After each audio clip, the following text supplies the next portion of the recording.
Hey guys, welcome to another video by That Dentist Guy.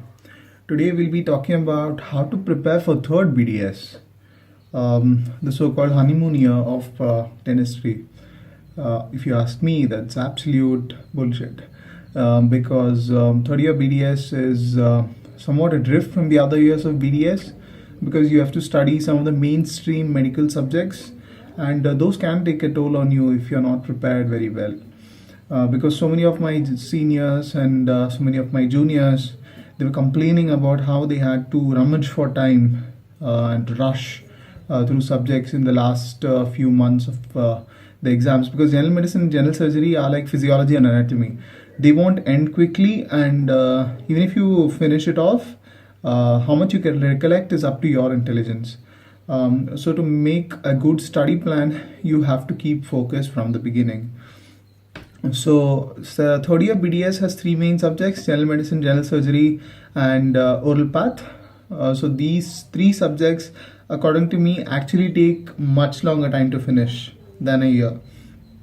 So getting a year for a subject, you have to adequately plan time schemes for it. So the best course of planning will be explained to you today somewhat.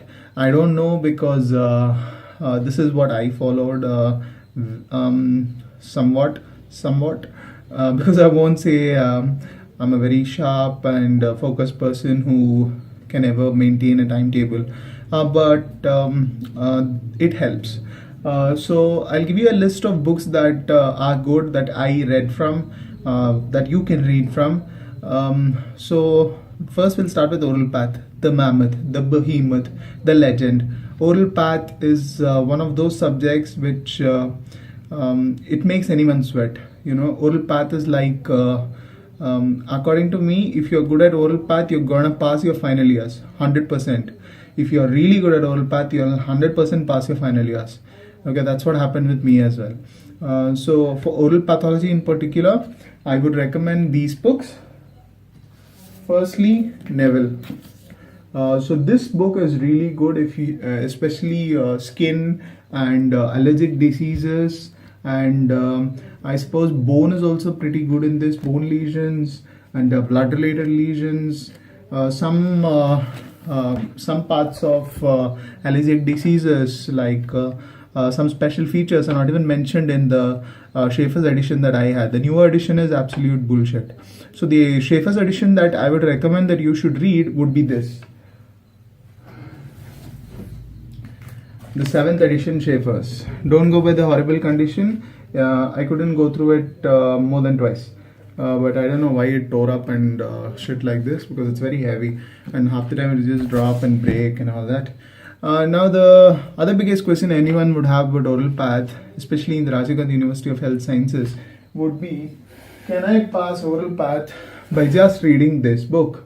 You might definitely have a chance of passing by just reading Swapan Kumar Parket.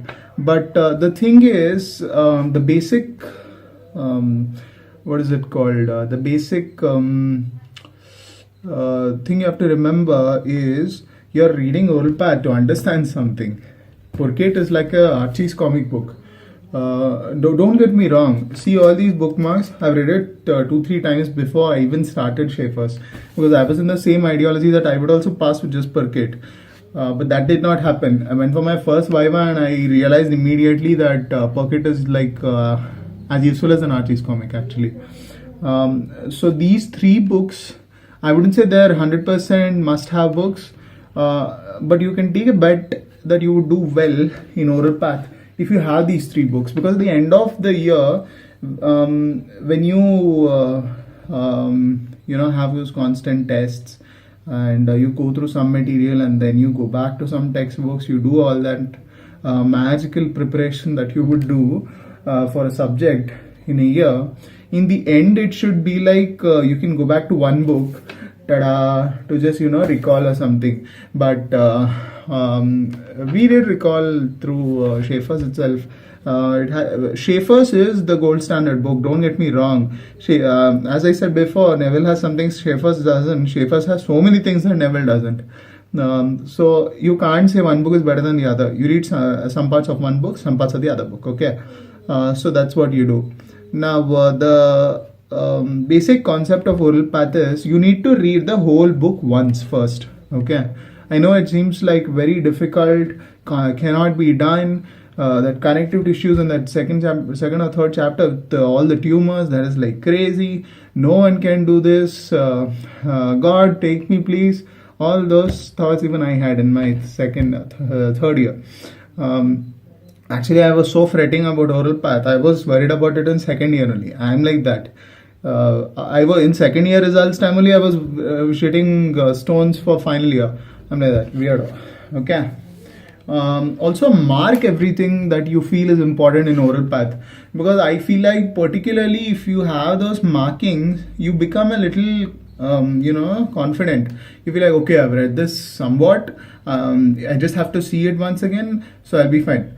Because if you start marking in the last 4 days of the exam, you remember that meme in which he takes 4 highlighters and marks the whole page. That's what will happen.